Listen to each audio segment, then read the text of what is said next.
जय मसीह की मित्रों। बहुत बार हम जिंदगी में देखते हैं कि कुछ लोग ज़्यादा आशीषित नजर आते हैं। उनके जीवन में हमें लगता है कि फल बहुत अधिक मात्रा में है, वो फलवंत मसीह जीवन जी रहे हैं और इस संसार में दूसरों लोगों के लिए वो एक उदाहरण स्वरूप प्रस्तुत होते हैं।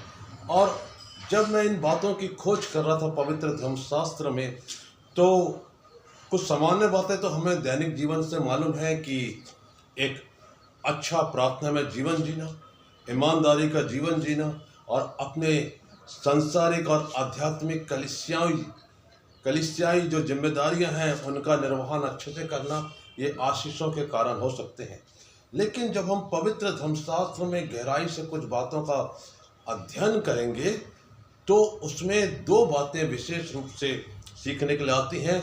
और यदि हम भी उन आशीषों के फलों को चखना चाहते हैं तो हमें आज मनन चिंतन के दौरान उन चीज़ों को देखना होगा। पहली बात, वचन को सुनने वाले नहीं परंतु उसके अनुसार चलने वाले बनो। और पूरी बाइबल में इस बात को बताया गया है कि जो लोग वचन को सुनकर उसके अनुसार चलते हैं, प्रभु यीशु मसीह के शब्दों में, वो उस बुद्धिमान मनुष्य के समान है जिसने अपना घर चट्टान पर बनाया। और चट्टान पर बनाने के कारण आंधियां आई, तूफान आए, बाढ़ें लगी, लहरें लगी, लेकिन वो मकान नहीं गिरा क्योंकि वो दृढ़ स्थान पर बना था। और प्रभु ने बताया कि जीवन की चट्टान वो स्वयं है।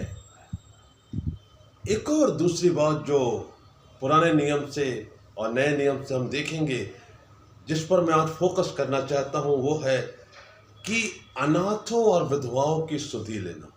दुनिया में बहुत से लोग अनाथों और विधवाओं की सुधि लेते हैं, ज़रूरतमंदों की मदद करते हैं, उनकी आय का एक बहुत बड़ा हिस्सा और वो दूसरों की भलाई के लिए शेयर करते हैं, चाहे गरीब बच्चों को पढ़ाने के द्वारा, उनके गरीबों के इलाज के द्वारा, स्कूल कॉलेजेस खोलने के द्वारा, बहुत से काम ऐसे करते हैं।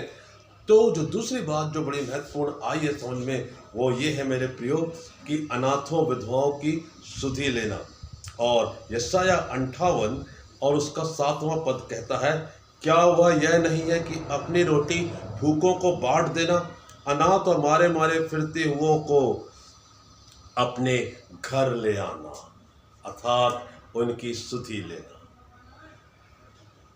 यशाया नबी जो सच्ची आराधना है वो पहले अध्याय में ही बहुत अच्छे तरीके से हमें समझाना चाह रहे हैं। और उसमें ये लिखा हुआ है, यशाया 1 और उसका 17वां पद, भलाई करना सीखो, यत्न से न्याय करो, अनाथों का न्याय चुकाओ, विधवा का मुकदमा लड़ो। अनाथ का न्याय चुकाओ और विधवा का मुकदमा लड़ो। आज संसार में कितने लोग जिनके साथ अन्याय हो रहा है, जो गरीब हैं, लाचार हैं, विधवा हैं, शोषित हैं, दरिद्र हैं, दलित हैं, उनके न्याय के लिए खड़े होते हैं। कितने लोग विधवाओं की सुधि लेते हैं। नए नियम में बहुत बार बोला गया, जो कलीसिया में, समाज में विधवा स्त्रियां हैं, उनका आपको ध्यान रखना है, उन्हें परमेश्वर के वचन में मजबूत करना है, उनकी जो सांसारिक आवश्यकताएं हैं वो पूर्ति करने का काम कलीसिया का है। और जब लोग इन कार्यों में संलग्न होते हैं, शामिल होते हैं, तो वचन हमको बतलाता है कि वे लोग फलवंत होते हैं, ऐसी दाखलता के समान जो निरंतर लहलहाती है, हरी रहती है। और भजन संहिता 52:8 में लिखा हुआ है कि मैं तो अपने परमेश्वर के भवन में हरे जैतून के वृक्ष के समान हो। ये है आशीषित और फलवंत होना। एक और उदाहरण हम देखेंगे आमोस की पुस्तक से। और आमोस की जो पुस्तक है वो मेरे और आपके जीवन में एक बहुत अच्छा संदेश लेकर आती है और हमें वो एक इशारा करती है कि किस प्रकार से परमेश्वर हमारी अगुवाई कर रहे हैं। लिखा है आमोस उसका 9वां अध्याय और उसका 11वां पद।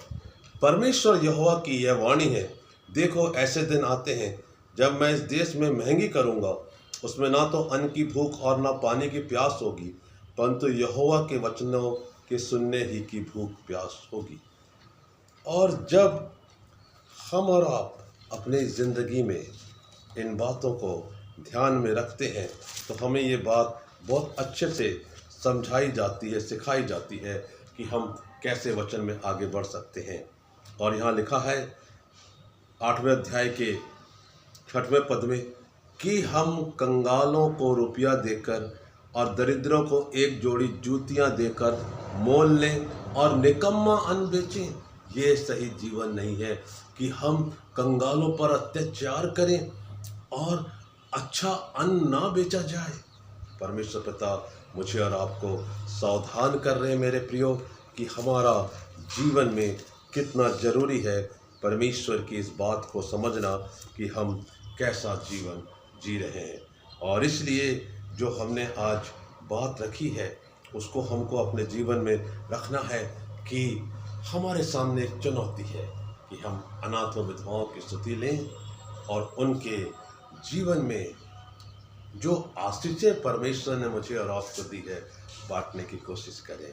परमेश्वर पिता वचनों के द्वारा हम सबों को बहुत बहुत आशीष दें। आमीन।